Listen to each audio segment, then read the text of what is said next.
24 में हूं डॉक्टर विवेक गर्गाचार्य। उत्तर प्रदेश में निकाय चुनाव संपन्न हो चुके हैं और भाजपा ने बम्पर जीत दर्ज की है।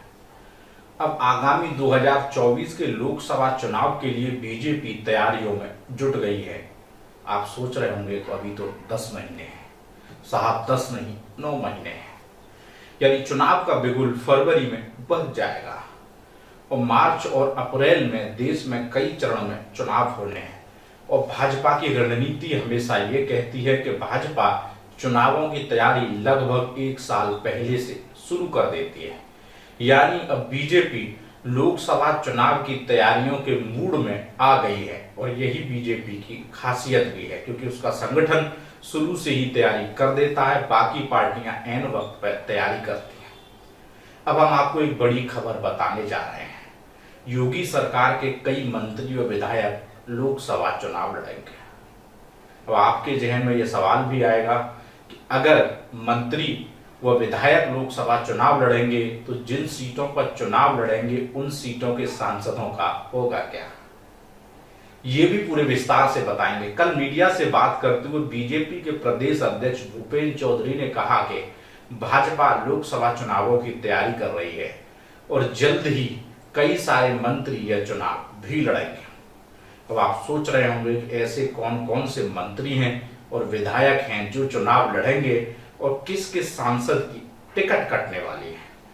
तो यह पूरी जानकारी हम आपको विस्तार से बताएंगे, जिसमें जितिन प्रसाद, राकेश सचान सहित कई मंत्री विधानसभा चुनाव लड़ेंगे और कई विधायक भी विधानसभा चुनाव लड़ेंगे, जिसमें राजेश्वर सिंह, श्रीकांत शर्मा, माठ से विधायक राजेश चौधरी, इनका नाम शामिल है।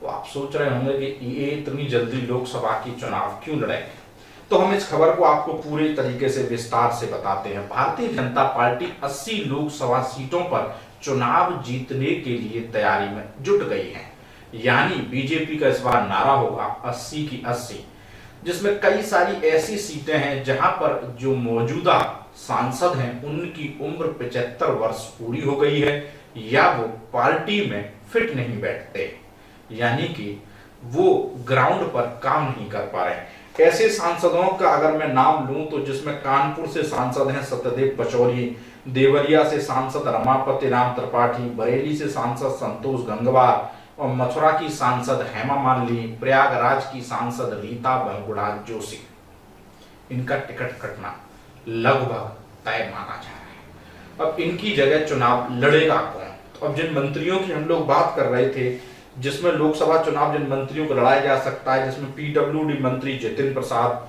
जो शाहजहांपुर या धोलेरा से चुनाव लड़ सकते हैं लोकसभा का। इनके अलावा एमएससी मंत्री राकेश सचान को फतेहपुर से लोकसभा चुनाव लड़ाया जा सकता है।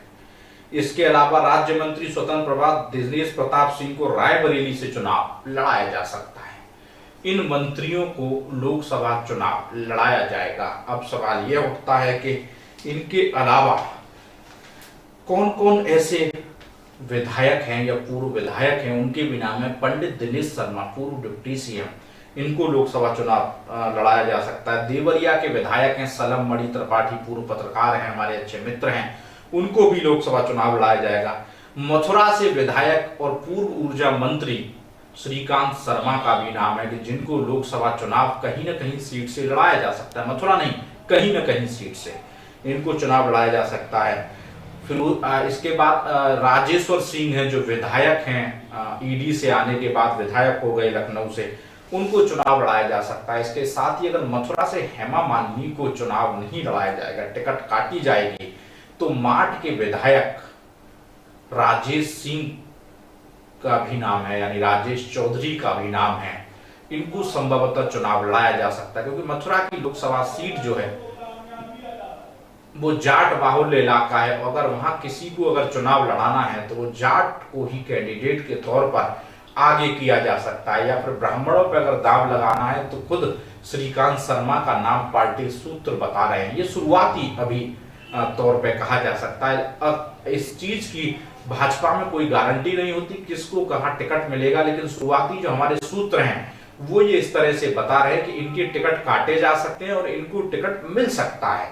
हालांकि बीजेपी में टिकट देने का काम भाजपा संसदीय बोर्ड का है और अंतिम समय पर कैसे नाम बदल दिए जाते हैं ये हम सब लोगों ने देखा है। लेकिन फिलहाल जो निकल कर सामने आ रहा है, कई मंत्री और विधायक व पूर्व विधायक लोकसभा का चुनाव लड़ेंगे और भाजपा 80 की 80 सीटें जीतना चाहती है और इसी को लेकर भाजपा रणनीति बनाना शुरू कर दी है। हालांकि बड़ा मुश्किल होगा, जिसमें से इनमें रीता बहुगुणा जोशी हैं, हेमा मालिनी हैं, ये अभी अपना एक और चुनाव लड़ने के लिए कह चुकी हैं। हेमा मालिनी तो यहाँ तक कह चुकी हैं कि जब प्रधानमंत्री 75 के बाद चुनाव लड़ सकते हैं तो मैं क्यों नहीं। अब ये तो आने वाला वक्त बताएगा कि किसको टिकट मिलती है, किसको नहीं मिलती।